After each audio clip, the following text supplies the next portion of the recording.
All right, so here's another unfinished project that's been laying around. 99 Mazda b4000 two-wheel drive extended cab pickup. I got towed into me overheating, and we took it apart and found that both cylinder heads were cracked, and they didn't want to spend the money to fix it, and so I bought it off them. And I started looking at it, and I didn't want to spend the money to fix it. And so in the back of my parking lot, I had a, can't remember what year it is right now, but a Chevy Caprice. And so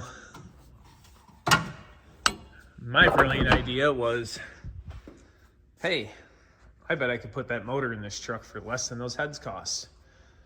I don't know if I'm actually gonna meet that goal. I guarantee time-wise I didn't. I invested quite a bit of work into this to make that motor fit in here.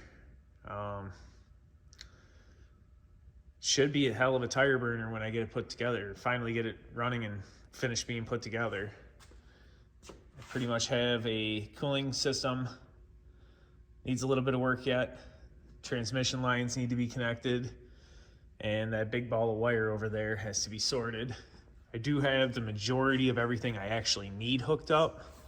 However, there's still a handful of wires from the factory harness that I do have a lot of them marked, but those have to be figured out and sorted. Things like getting the throttle cable from a Ford to a Chevy, we're gonna have to make some modifications there. Yeah. Should be a pretty cool little truck when I get her done. All right, here's an interior view. Still pretty taken apart. I don't even have the cab mounts in it yet. The bolts to hold the body on are sitting on the floor. Inside's pretty much put together. Got most of it back there. This one wire up in here was the only real difficult part.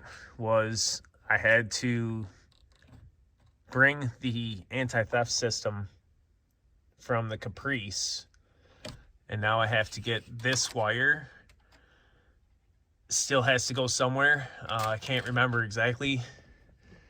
Probably shouldn't have waited a year to put this back together, but I do know that this wire needs either power, ground, or resistance. I'm gonna have to relook at the wiring, but up in here, all of this was the Chevy anti-theft system that instead of bypassing it, I just brought it over. And I mean, it is bypassed. There's a resistor somewhere in line in here. Yeah.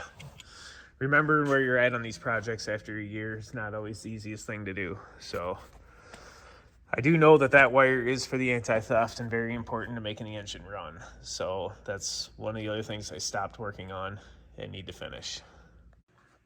All right, so I got behind the seat and I found my paperwork.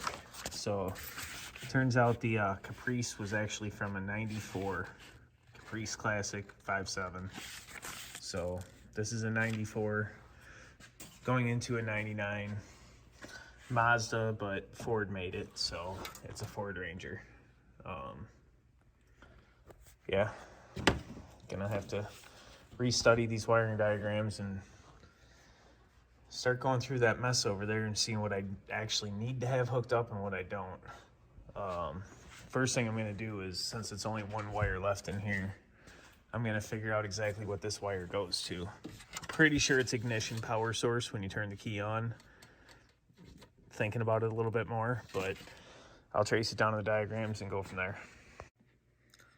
All right, so I'm pretty sure this dark blue wire is the one, which is the fuel system enable from the anti-theft module.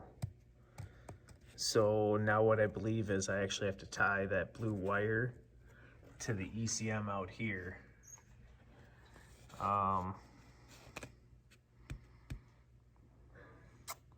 I may quick look up the wiring diagram for this module again, just to make sure that that's what that wire actually connects to, because this diagram only gives me the dark blue wire. But I don't see it in my other notes here, so I'm gonna quick pull that back up once and verify that that's the only blue wire. Right, here's what's that. That is fuse panel. Yeah. All right, so I pulled up the passkey module, and the only dark blue wire runs to the PCM, and all the other wires I believe I have hooked up. I did place the key resistor in line here and soldered it in, so it's basically bypassed, and all the time the theft is disabled or enabled, but I have to hook up this dark blue wire from the module inside the dashboard to the PCM under the hood. All right, so I do remember tying this wire to it, remembering that it was going to have to be longer. I tied all these pieces together. Like I said, I thought it ran to the ignition because I kind of had it going that way, but I believe I have to get it out under the hood now. And if I remember correctly, well, I'm going to find the other end of this blue wire under the hood first, see where it comes out at. This is my harness that I had modified here. Here's my oil life reset, connector, fuel pump relay, and a ground.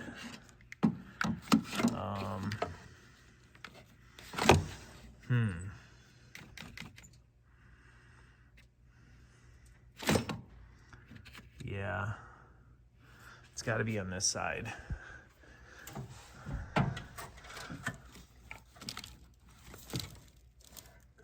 This is,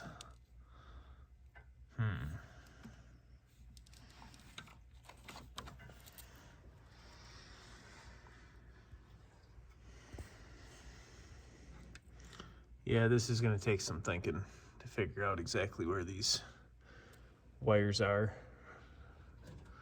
I took this thing apart way too long ago.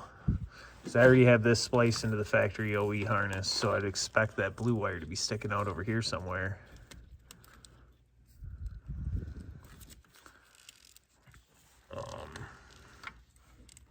But I don't see it.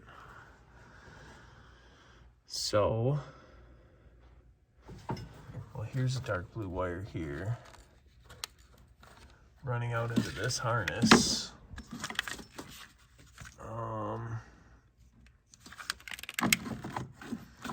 And I don't see a dark blue wire out there too far, so where's that going? Yeah, I'm gonna have to do this with two hands. All right, so I think what my past self did was tied that purple wire here, well, the blue wire, soldered it to this purple wire, which runs into the bulkhead, into the Ford harness, Mazda. And I believe I thought I had to tie into this purple wire, and so it does run to the bottom of the dash in the DLC.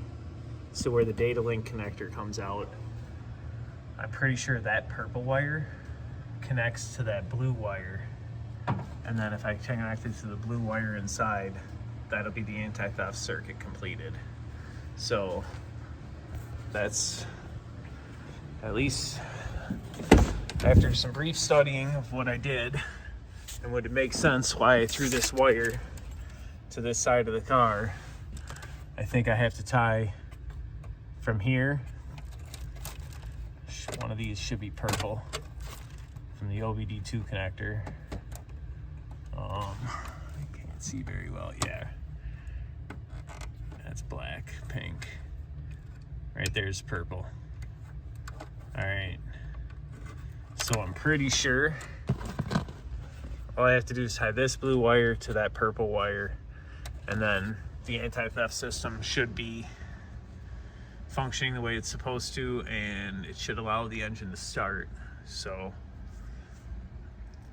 yeah, that was a huge waste of a half an hour to figure out exactly where I was at, but that it does appear to be it. I'm going to double check it with an ohm meter Let me get in here on this purple wire and tie into that blue wire out there just to make sure it's the same wire. But I'm pretty sure that's what it is, and that's why I tied this on and threw it over here. So cool, one problem down.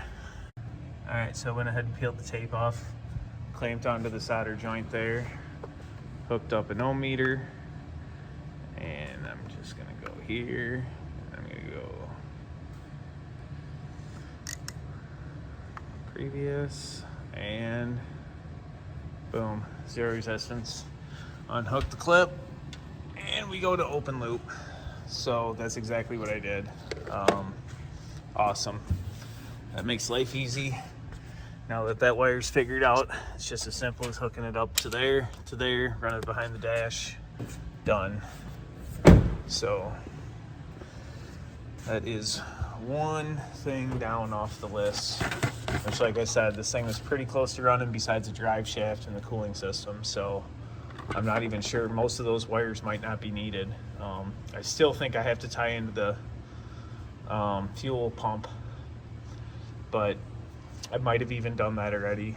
Yeah, I'll have to just go back through and re-look at everything. But yeah, look at the cobwebs down in here. I don't even know, you can't really see them. Well, you can kind of see them. They're gross. They're like all through here. This is all cobweb. So she's been sitting outside for a while. All right, so I tossed a battery in it just to kind of see if it helps me determine where I'm at. And I turn the key on. I hear the fuel pump kick on and run for a second, so that's super good news.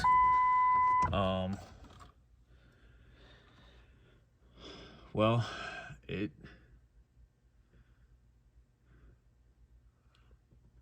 I'm gonna try and crank it for just a second, even though the transmission lines aren't connected, just to see if the starter's hooked up, because I can't remember. Oh, yep, okay. I think I'm a heck of a lot further along on this than I thought. Sounds like I even got the starter wired, so really, I got this hose hooked up now to my bottle. I had to change this from the original one. It was a lot bigger and it didn't fit, so this is out of like a Cavalier or something, or Grand Am, something like that. Funny story, the actual water bottle out of this is in my 88 school bus. So, but I think the majority of that wiring over there isn't needed, because this should be the fuel pump relay that is turning on the fuel pump in the back. And that is all wired, so pretty much gonna get these transmission lines tied in, so that way if I'm cranking it over, I'm not pumping fluid out. And then I'm gonna have to go down and get a drive shaft made for this, and hopefully this thing starts and runs. We'll find out. Well, it's kind of crazy. Things just keep fitting together. So, in fact, I actually found the Caprice throttle cable. Otherwise, this is off of a Camaro. I can't remember for sure, but I think it was out of the Caprice. But the hole was the exact same size on the firewall, and it fit right on the pedal. So, throttle cable is now fixed and functional. Cruise control, I'm not sure if we're even gonna mess with it, but this might require some modifications to work. But that's the least of my concerns right now, so awesome. Yeah, see, even down in here, there's a little bit of angle, but it seems like it's working great. We'll have to double check that I'm getting full throttle when I get somebody else to step on the pedal, and I can check it out there. But yeah, it's coming together. All right, so I got that wire soldered up and pushed back in there. I'm gonna clean up some of these zip ties I have holding that module in, and we're gonna put the airbag module back in this and get this dash put back together. All right, so I'm gonna throw the airbag back in, and you can see here, there's 2 bolts that hold this in from the bottom of the glove box.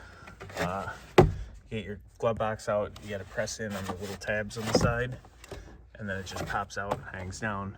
gives you access to get to your airbag. So I'm gonna get a socket and tighten those up, and then this side of the dash will be put back together. All right, so I still gotta tape up these soldered wires here, but that's my blue wire I ran behind there. Might throw a zip tie just to secure it. I'm gonna go ahead and get this metal plate put back on, the plastic cover that goes underneath, hook up my hood release cable again. This is still sitting here, but it doesn't actually do anything. There's still probably a power and ground if I want to use that for some other reason, but the connector for the skein tool is now located under the hood, just for simplicity on my part, and I know where it's at, so that's all that matters.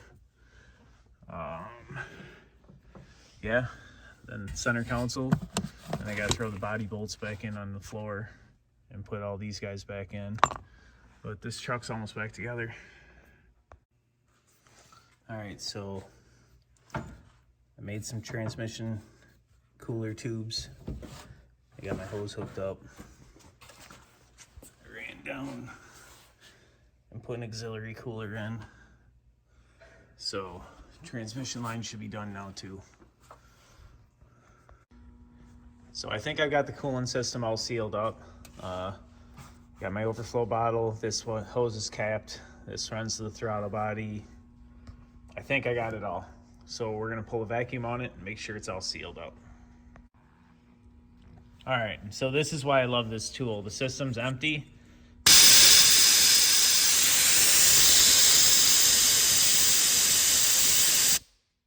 You can see it's not working. So I know right now, somewhere, I don't have something sealed. So I'm gonna look around a little bit and see if I can find the leak.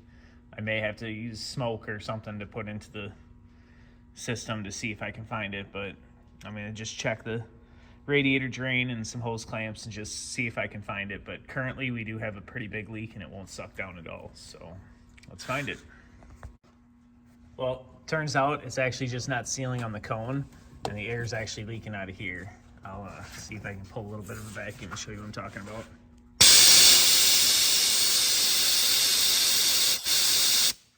Okay, yeah, you can see it there. If I pull my finger over it, it's actually holding. You can hear it leak down. So I actually think I am sealed, but because the cone is sealing around the outside here and not the inside, I'm gonna have to switch to a different tool so I can get down in there and make sure I'm not sucking air through that side hole. All right, so usually this is my go-to just because it sticks in the radiator, super easy to use. Obviously, that one's not cooperating, so I also have this guy, which this will fit down in there, and then you crank it tight with the screw to seal it, and it does the same job, but this one's just a little bit more difficult to use. So we'll get her put in and make sure she don't have a leak. All right, so slowly pulling the vacuum down. See how the hoses will start to collapse here in a second. And that will start to get thin. Better feel of it. It's all collapsed down, taking all the air out for me. This one is sucking out really slow. Normally it pulls down pretty quick in less than a minute. Been running for a little while here, so we'll get it all the way down into the green and then we'll make sure it doesn't have any leaks. All right, so it really doesn't want to get any further than that. I'm gonna disconnect the air line. See what we got here. Hook that. And so we're sitting. We are losing a very, very small amount of pressure, or vacuum. I don't know if that's the sealing around here or if there's an actual leak in the radiator or something, but it definitely is losing a little bit of vacuum. Oh, the air compressor shut off. Let's see if I can hear.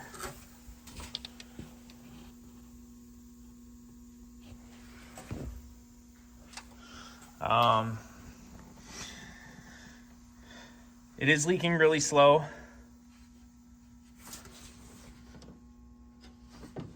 Could be as simple as a hose clamp. With as slow as it's leaking, it also could just be the water pump actually sucking vacuum through the seal. Sometimes they'll suck vacuum and then they'll seal up just fine and work good. Otherwise, I could have an actual coolant leak in one of the hoses or gaskets somewhere. It's dropping off really, really slow. Sorry, it's so blurry. We're still sitting at about 15 inches of vacuum. I think because my plan is to get a different radiator anyway. I think I'm just gonna fill it up with coolant right now. I'll suck it back down into the green, fill it with coolant, and then we'll pressure test it and see where the leak is, because that's such a small leak. It's gonna be really hard to find without putting coolant in it first. But I do know that I am leaking somewhere. It might just be the fitting and the seal on the top like the other one was leaking, or there might be an actual leak in the cooling system. So this is a great tool to let you know that you do have something going on that you gotta look for when you're done. So we'll fill it up with some coolant and see if it runs. All right, so since the vacuum wouldn't make a good seal, I had to put the funnel on it, and we're gonna fill it up the normal way. And I'll probably open the air bleed to get some of the air out above the thermostat. But once the system's filled, I can put pressure on it and find that little leak. Like I said, as small of a leak as it was, it could be as simple as just retightening some hose clamps. It wasn't leaking very bad. It could also be the radiator. I mean, everything in this whole project is pretty much used, so time will tell. All right, so I got 3 gallons of coolant in it. It's not totally full, but it's pretty close. I'm having trouble getting all the air out of the radiator with it being so high. Like I said, I think I want to put a different radiator in it. That's got the cap actually on the radiator. That's a little bit shorter. But this is what came out of the Caprice and kind of sort of fit. So it sticks up obviously above the radiator support. I don't really have any mounts yet, but yeah, we'll come up with a better radiator once we know the engine runs and I get make sure it works. But I think right now this is going to be the first try of actually trying to start this thing. I should have, there's oil in it, the transmission lines are connected now. There's probably not a lot of transmission fluid in it, so I'm only going to start it for a brief second because there's still no drive shaft either. But yeah, let's see if this thing makes a startup sound.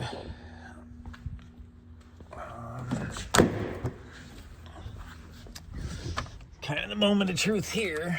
Does it run? Cranks? Well, it ain't going to start with that battery in it. That is not doing very good at all.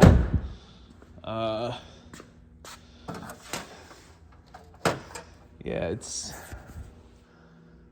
this battery's not going to work for me. I'm either going to have to get a bigger charger or a different battery. Let me figure that out quick. All right, we'll try this again. I got the big charger on it. I've had it charging for a little while. I turned it up to 40 amps. And let's see what this thing does when we crank it.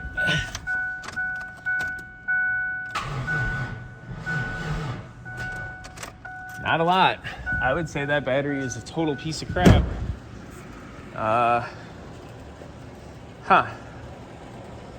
Shit. Well, this battery says it's a little better. Unfortunately, the terminals are backwards, so the cables are pulled pretty tight here, and I don't think the hood's gonna shut, but let's see if it'll start.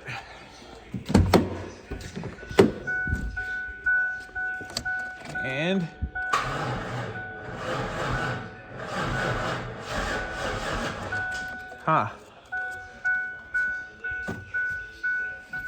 starting to crank. Sounds like it's kind of tight, which I don't know. Well, it's been sitting for a long time, so I'm gonna hook the charger up to it, get a little more voltage in the battery, and see if we can't get it to fire up. All right, threw the charger on it at 40 amps. Hear the fuel pump kick on.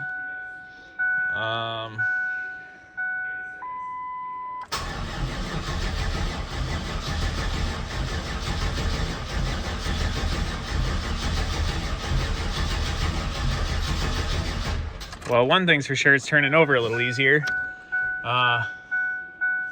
Didn't seem like I wanted to start though. Let's try again.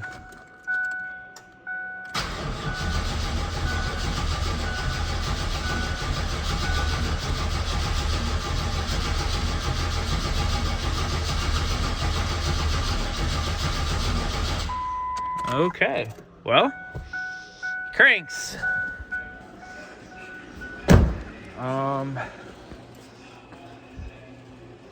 Definitely cranks. Shit, the gas is probably 3 or 4 years old too.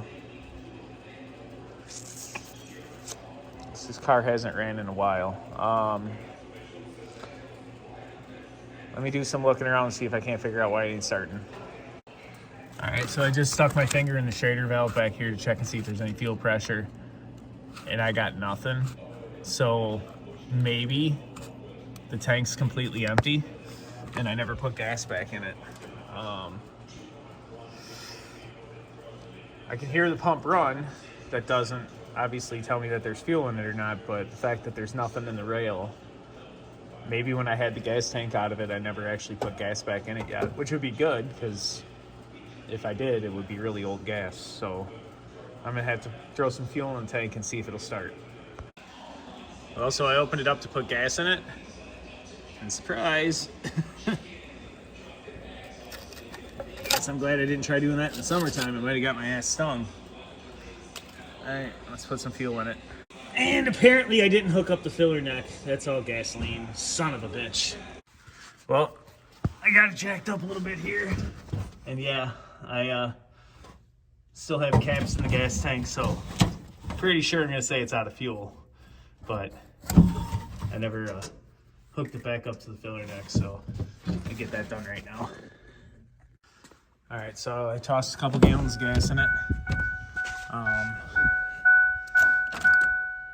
None of my gauges are working. Fuel gauge is reading over full, but that could be a ground. I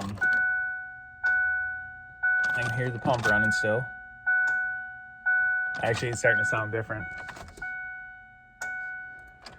All right, I'm gonna check and see if I got any fuel in the rail. Let's go back here. Oh yeah, I bet this thing will start. Let's hook the battery charger back up again just so we have voltage, and we're gonna try and start it.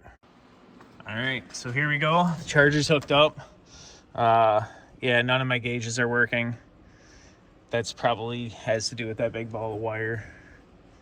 So I don't have an oil pressure gauge, but I know there's oil in it, so I'm gonna crank it for a few seconds and just see if it starts. There's also no exhaust or a drive shaft, so we're not going anywhere, but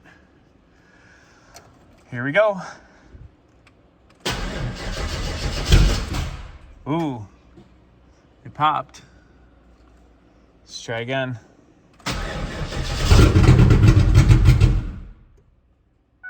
It starts.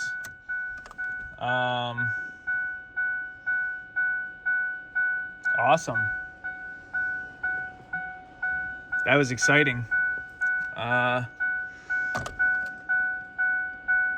me just check some things out before I actually try and run it any longer. Obviously it has no exhaust, so it's gonna be super loud, but I'm just gonna look underneath the hood for a few seconds here. Whew, got smoke.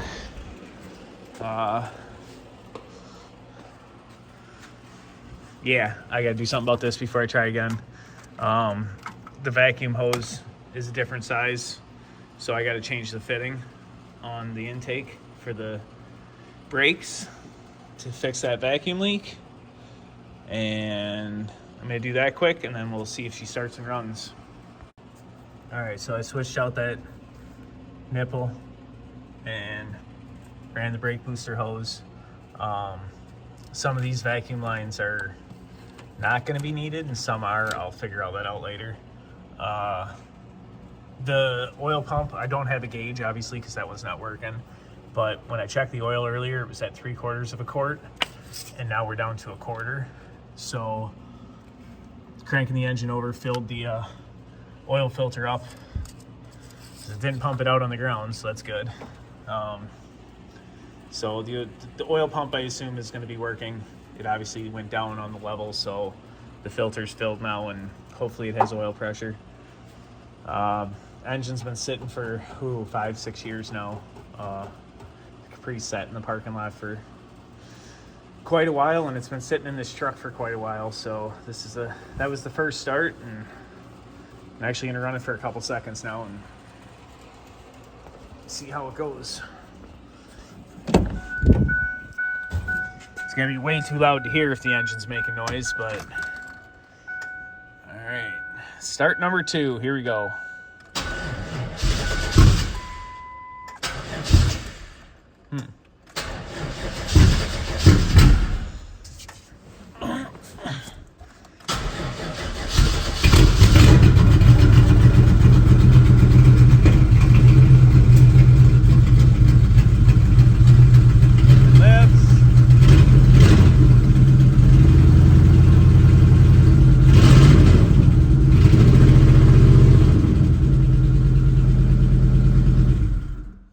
Off the bat, feels like it's misfiring, so that's not a good sign.